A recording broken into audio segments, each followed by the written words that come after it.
Bir pasda yuvib qoldinglar-ya. Sen telefonga ko'proq anqaygin? Olib qolishdi telefonimni. O'rta, Burano, meni bolalarimni enagasi. Bugun qizi uydan chiqib ketgan. Kamerani ochib qarasak, shu yo'l tarafga ketgan. Umuman topolmayapmiz. Qaqqa nima, hech qanaqa xabar yo'q. Qayerda bo'ldi bu o'zi? Uyimda, Yunusobodda. O'zingning uynami? Ha, o'zimnikida. Necha yosh qiz? 4 yosh qiz. Lekin bir kun yo'qoladigan bo'lsa bola, keyin ariza beriladi-da. Hozir endi men baribirga ham endi bola-yu, qarindosh urug'i-yu, bular tegi Samarqandli. Buni qarindoshimi, u kimdir olib ketdi desak. Qo'ni qo'shnilardan so'radinglarmi? Balki qo'ni qo'shnilarida o'tirgandir o'rtoqlarim Shu bilan. hamma yoqni so'rab surishtirib shu yoqqa keldik-da. Yo endi men qo'rqayotganim endi yonimda bilasan bu suv oqqan. Tushunsam, Oldin ham ko'chaga tez-tez chiqib turarmidinglar shunaqa birga? Yo'q, hech ham unaqa chiqib ketmagan hech qachon. Birinchi marta bo'lishimi? Birinchi marta. Bo'lmasa ariza yozib bering. Qidirish yo'liga qo'yamiz. bo'ldi. Xo'p. O'zing yaxshimisan? Rahmat, Xudoga shukr. Ishlaring yaxshi? Yaxshi. Ana kuni bir telefon qildim, ko'tarmading. Bir u bo'ladi, bir bu bo'ladi, qaytib ham qila olmadim. Tag'in oqibatsiz ekandimi, o'zi ish tushganda keladi deb. Yo'q. Eng asosiysi, men qilganimda sen ko'targaning yaxshi shu. Soat nechada ko'chaga chiqqanini ham ko'rsatib o'ting. Xo'p, Nechilar atrofida? 2 soat oldinda. Hammasini yozing batafsil qilib. Keyin Laziza buni olgandek sen uyga borgin. Xo'p, O'rta xavotir olma, topamiz. bo'ldi. Arizam yozib bo'ldi mana. Ko'r berchi. Bo'ldi. Bo'ldi, sizlar ketaveringlar. Bo'pti. Bor. O'rta. Opa. Qo'lingizni eti ozgina cho'zilibdi. Qo'rqinchli emas. Elastik bint bilan bog'lab qo'ysak, yaxshi bo'lib ketadi. Oldinga yetardi-yu, to'yingacha tuzalasan deb. Yaxshi bo'lib ketadi. Iplos. Hali men senga ko'rsatib qo'yaman qo'limni etini uzishni. Nimadir dedingizmi? Yo, sizga emas asali. Ay, voy. Alo. Alo, Rano, Ho'pa. menga qara. Ha. Ano qaynakangi nomerini menga SMS qilib yubor. Nimaga? Ustidan yozishga keldim. Opa, qo'ying. Nimaga qo'yarkanman? Qo'limda sindiribdi. Familiyasini, ismini, telefon nomerini hammasini aniq qilib yozib bor menga Rano. Xo'p, opa. Bo'pti. Voy, qo'lim. Shunaqa og'riydimi? Yo'q, juda og'rish kerak emas. Voy, og'riyapti-da. Og'riq yo'q ekan sizda. Hozir dori yozib beraman. Yaxshi bo'ladi. Aka, assalomu alaykum. Va alaykum. Yaxshimisiz? Yaxshi. Qidirur charchab ketdim-ku. Telefonni olib qoladi-yu bu yerda. Kirayotganda telefonni tashlab kirasan-ku. Topilibdimi? Yo'q, hali xabar yo'q. Yuring bo'lmasam ofisga borib, ofisda o'tira qolamiz. O'rtog'im chiqib ketdi hozir ish bilan, hozir kirsin. Aziz, qiz topildi. Topilibdimi? Qayerda ekan? Mana senga. Bo'lmasa biz bora qolamiz. Bo'ldi, bor tur, orqangga yetib boraman. Bo'pti, xo'p. O'rtoq, Xo'p, rahmat. bo'pti, mayli. Assalomu alaykum. Assalomu alaykum. Xadicha shu palatadami? Ha. Dadasimisiz? Yaxshimi ahvoli? Sekinroq uxlayapti. Nima qildi unga? Yunusobod tarafdan topib oldim. Ko'chaning chetida yotgan ekan. Bolaga qaramaysizlarmi? Ko'chada hushsiz yotgan ekan. Topib oldingizmi yoki mashinada urib oldingizmi? Rahmatingizmi bu? Qochib turasizmi? Men qizingizni olib keldim. Ajoyib ekansizlar. Bolani ko'chaga qarovsa chiqarib borib, yana tuhmatga qo'yibsizmi? Siz nima mashina haydaysiz? Nima edi? Ko'rsam bo'ladimi mashinangizni? Ustamisiz? Nima men sizga hisobot berishim kerakmi? Balkim qizim urib ketganda siz men qayerdan bilaman? Menga tuhmat qilmang. Bolangizga yordam berib olib keldim. Ana, tushing, ko'ring mashinamni. Urilgan bo'lsa, qayerdir pachoq bo'ladi-yu. Xo'p, ko'raman ham, yuringchi.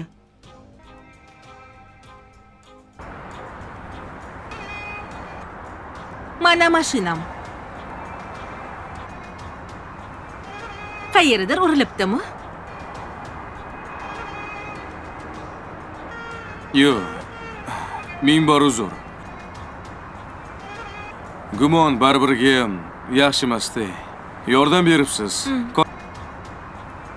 Kattakon rahmat. Ketursangiz bo'ladi. Xo'p, rahmat. Bolam, o'zingga kelib ol. O'zimdaman. Nima ichib olding o'zi? Hey! Xadicha, yaxshimisan qizim? Yaxshiman, oyi. Mendan gumon qildi. Mashinani ko'rsatgin dedi. Sizni mashinangizni ko'rsatib bordim. Aziz Rustamovichning uyiga borib janjal qilibsiz. O'sha Aziz meni kelinim va jiyanimni uyda olib o'tiribdi. Nimani kelishaman? Qorong'i tun edi. Yomg'ir tomchilari bo'sh ko'chaga xuddi osmon ham kimdandir g'azabini chiqarayotgandek urilardi. Orif eski mashinasida o'tirib, hayotini o'zgartirib yuborgan binoga tikilib turardi. 5 yil oldin bu joy uning umidi edi. Bugun esa qasos manzili. Orif bir vaqtlar sodda yigit bo'lib, do'sti Hamza bilan kichik kompaniya ochgan. Ular tuni kun mehnat qilib orzular qurishgan, lekin muvaffaqiyat yaqinlashganda Hamza ochko'zlikka berilib, soxta hujjatlar bilan kompaniyani o'z nomiga o'tkazib, Orifni firibgarlikda aybladi. Sudda yolg'on dalillar keltirildi va Orif nafaqat qamoqqa tushdi, balki obro'sidan ham ayrildi. Qamoqdagi 5 yil uning yuragida qasos olovini kuchaytirdi. Har kuni u faqat bir narsani o'ylardi: hayotini qaytarib olish. U yerda u Karim aka degan keksa mahbus bilan tanishdi. U Orifga sabr va donolikni o'rgatib, shashma-shosharlik bilan olingan qasos odamni o'zini ham kuydirishini aytardi. Ozodlikka chiqqach, Orif shoshilmadi, yashirincha surishtirish boshladi va Hamza endi katta biznesmen bo'lib, boyligini korrupsiya va aldov ustiga qurganini bildi.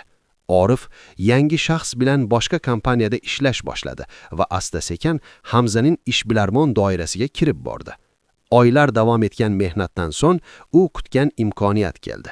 Hamza faoliyatidagi eng muhim bitimni tuzmoqchi edi. Orif uning barcha noqonuniy ishlarini fosh etadigan dalillarni to'plab, ularni ommaviy axborot vositalari va rasmiylarga yetkazishni rejalashtirdi. Yomg'irli o'sha kechada Orif binoga kirar ekan, yuragi tez urardi, lekin qadamlari qat'iy edi. Majlis xonasida Hamza sheriklari bilan bitimini yakunlayotgan edi. Orif eshikni ochib kirganda hamma unga qaradi. Hamza avval uni tanimadi, lekin "Qalaysan eski do'stim" degan so'zlarni eshitib, rangi oqarib ketdi. Orif stolga hujjatlar solingan papkani tashlab, unda Hamzaning barcha sirlarini ochib beruvchi dalillar borligini aytdi. Xonani sukunat qopladi. Hamza papkani ochib, qo'llari titrab boshladi va o'yini tugaganini angladi. Tashqaridan esa politsiya mashinalarining ovozi eshitildi, chunki Orif allaqachon xabar bergan edi. Hamza ojiz holda kechirim so'radi. Orifning ko'nglida bir lahza eski do'stlik xotiralari uyg'ondi, lekin darhol qamoq panjaralari, onasining ko'z yoshlari va yo'qotilgan yillari yodiga tushdi. U sovuqqonlik bilan haqiqiy pushaymonliksiz kechirimning qiymati yo'qligini aytdi. Politsiya kirib, Hamzani kishanlab olib chiqdi. Xonadagilar shivirlab boshlashdi. Orif chuqur nafas olib, yillar davomida yelkasida turgan og'ir yuk tushgandek his qildi. Binodan chiqib, u yomg'ir ostida to'xtadi. Sovuq tomchilar yuziga urilar. U osmonga qarab, qasos amalga oshganini, ammo yo'qotilgan yillar qaytmasligini tushundi. O'sha payt Karim akaning asl g'alaba qasosda emas, balki o'zini qayta tiklashda degan gapi yodiga tushdi. Orif endi hayotini yangidan boshlashga, o'tmish zanjirlarni uzib, oldinga yurishga qaror qildi. Yomg'ir sekin to'xtab, sharqda yorug'lik ko'rina boshladi. Bu yangi tongning belgisi edi. U yengil tabassum bilan oldinga qadam qo'ydi. Qasos olovi so'nib, o'rniga yangi umid egallangan edi. Endi uning hikoyasi faqat qasos haqida emas, balki qayta yashash va o'zini topish haqida edi. Sokin shaharda tun odatdagidan ham jim edi. Faqat uzoqdan eshitilgan shamolning uvillashi Dilshodning ichidagi bo'ronni eslatardi. U ko'p yillardan beri kutgan lahza nihoyat yaqinlashayotganini his qilib, qorong'ilikda eski zavod binosiga qarab yurardi. Bir paytlar bu zavod uning otasiga tegishli bo'lib, halol mehnat bilan qurilgan edi. Lekin sherigi Rustam xiyonat qilib, hujjatlarni soxtalashtirgan, qarzlar uyushtirgan va butun aybni Dilshodning otasiga ag'darib, uni sharmanda qilgan edi. Bu zarbaga chiday olmagan ota kasal bo'lib vafot etgan, Dilshod esa o'sha kundan boshlab yuragida sukutli qasam ichgan edi.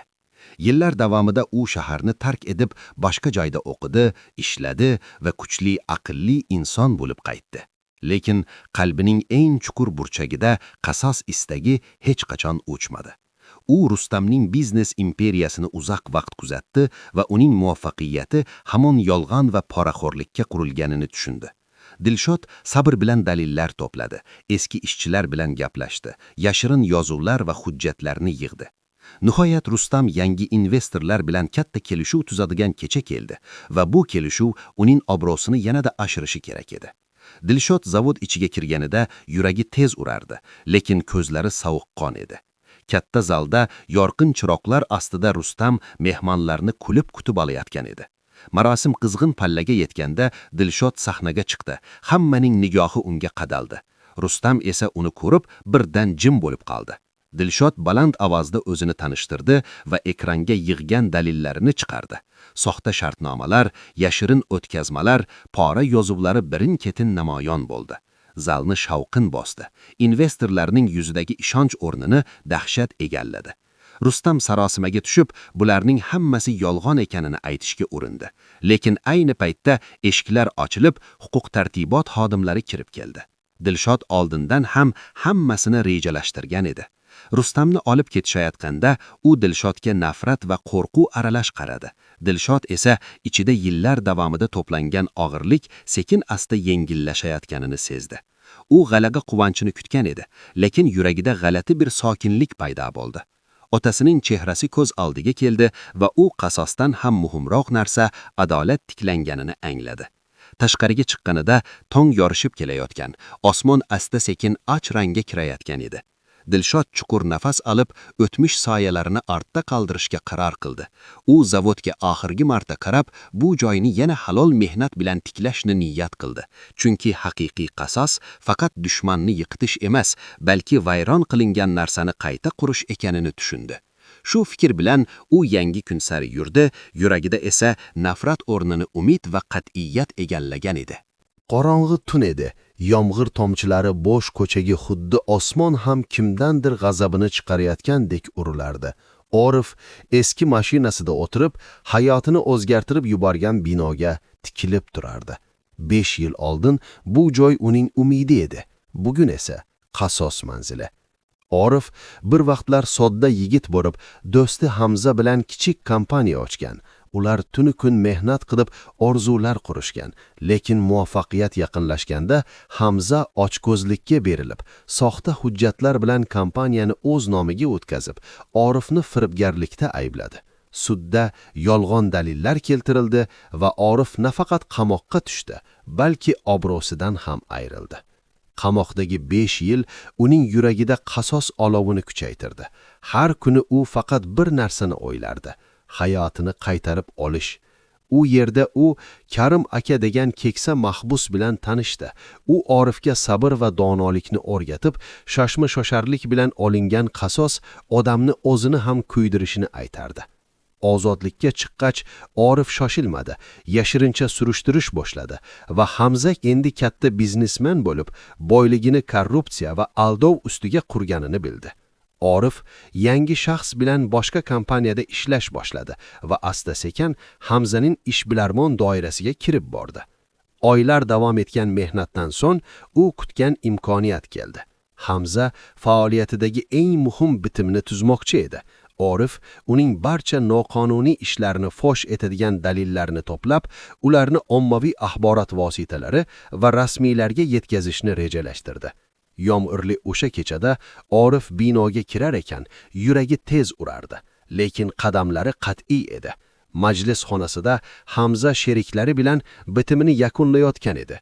Orif eshikni ochib kirganda hamma unga qaradi. Hamza avval uni tanimadi, lekin "Qalaysan eski do'stim" degan so'zlarni eshitib, rangi oqarib ketdi. Orif stolga hujjatlar solingan papkani tashlab, unda Hamzaning barcha sirlarini ochib beruvchi dalillar borligini aytdi. Xonani sukunat qopladi. Hamza papkani ochib, qo'llari titrab boshladi va o'yini tugaganini angladi. Tashqaridan esa politsiya mashinalarining ovozi eshitildi, chunki Orif allaqachon xabar bergan edi. Hamza ojiz holda kechirim so'radi. Orifning ko'nglida bir lahza eski do'stlik xotiralari uyg'ondi, lekin darhol qamoq panjaralari, onasining ko'z yoshlari va yo'qotilgan yillari yodiga tushdi. U sovuqqonlik bilan haqiqiy pushaymonliksiz kechirimning qiymati yo'qligini aytdi. Politsiya kirib, Hamzani kishanlab olib chiqdi. Xonadagilar shivirlab boshlashdi. Orif chuqur nafas olib, yillar davomida yelkasida turgan og'ir yuk tushgandek his qildi. Binodan chiqib, u yomg'ir ostida to'xtadi. Sovuq tomchilar yuziga urilar. U osmonga qarab, qasos amalga oshganini, ammo yo'qotilgan yillar qaytmasligini tushundi. O'sha payt Karim akaning asl g'alaba qasosda emas, balki o'zini qayta tiklashda degan gapi yodiga tushdi. Orif endi hayotini yangidan boshlashga, o'tmish zanjirlarni uzib, oldinga yurishga qaror qildi.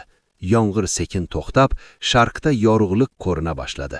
Bu yangi tongning belgisi edi. U yengil tabassum bilan oldinga qadam qo'ydi. Qasos olovi so'nib, o'rniga yangi umid egallangan edi. Endi uning hikoyasi faqat qasos haqida emas, balki qayta yashash va o'zini topish haqida edi.